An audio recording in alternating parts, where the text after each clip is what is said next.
look at this, guys. Look what I found, what you can actually do. Look at this. You can make 3D stuff in Jamstash. So I was just experimenting with the area triggers and I found out you can actually do this. Doesn't it look so cool?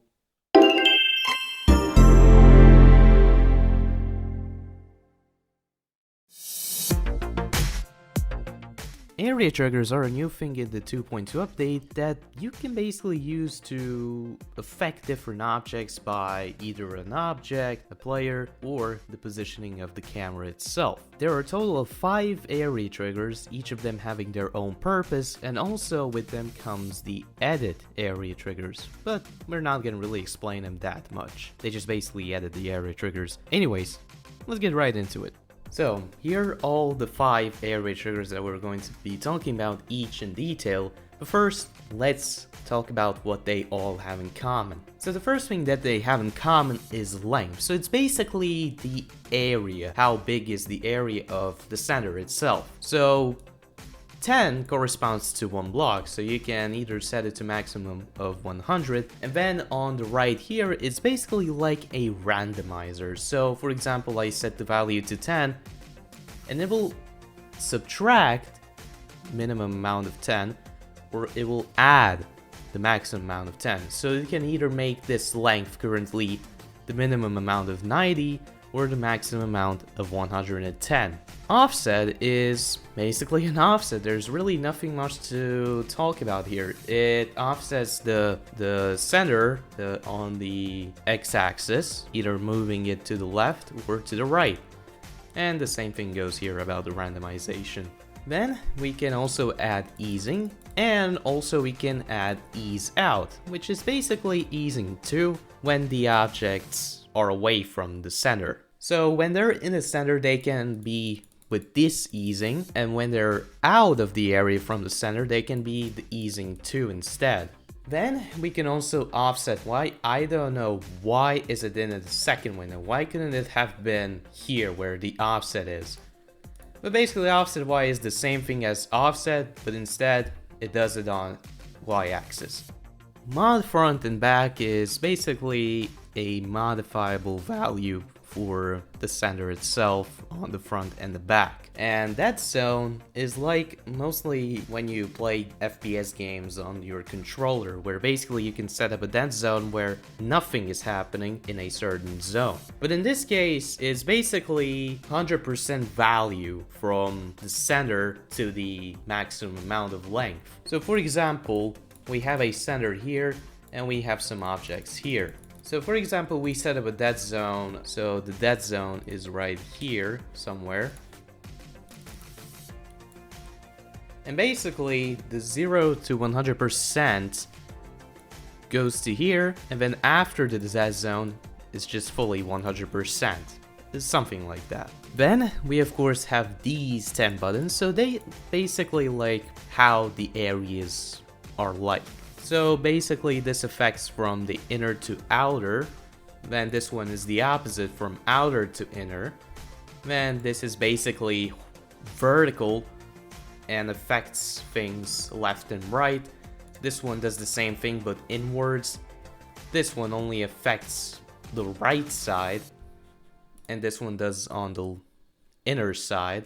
Yeah, and they're basically some more. You can just experiment with them and see how they do. Then we have effect ID, which is basically like the group ID for it. But instead of wasting group IDs like this, you can set up an effect ID here instead, which is going to be the replacement for group ID. And I will explain later what it actually does. Target group ID is basically the target that you want affect with the area of some other center. Then we have the center group ID, which can be either an object, player 1 or 2, and then we have these buttons right here. It might seem like confusing what they are actually, what are they here for, what are they? So these are basically positions of the camera. So it is the center of the camera, bottom left, center left, top left, bottom center, top center, bottom right, center right, and top right. Then we have priority, which is basically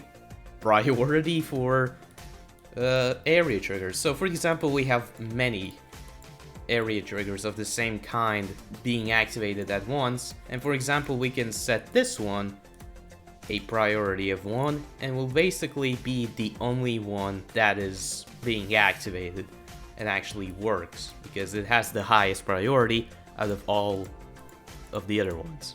And then we have DEAP, which is basically don't affect area parent, which is basically the group parent of the target group. So for example, I have many objects here set to 1, and this one is the group parent. So this means that this won't be affected whatsoever, but everything else will. Simple as that. Then we have ignore linked and ignore G parent. So we can either ignore linked and make them affected like normal objects. So linked basically means this right here, the chaining thingy. So we link these objects together, and this acts as just one object currently.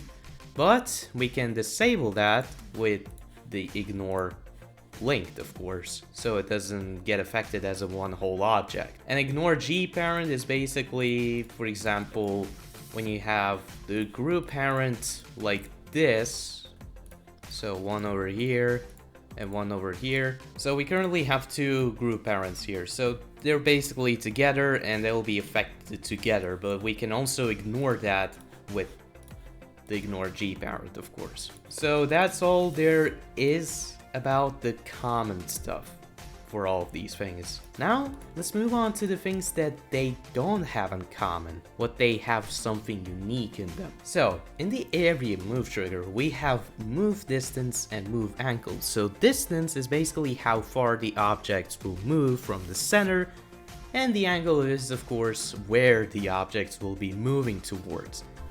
Or we can use the XY mode, which is basically the classic X and Y movement, you know, on to the right or to the left or upwards or downwards. But if we don't have the XY mode on, we have other things here. For example, relative. I really can't explain it well, but basically it like moves the objects the opposite way of the player. For example, the player moves to right, it moves to the left, and when it goes to the left, it goes to the right.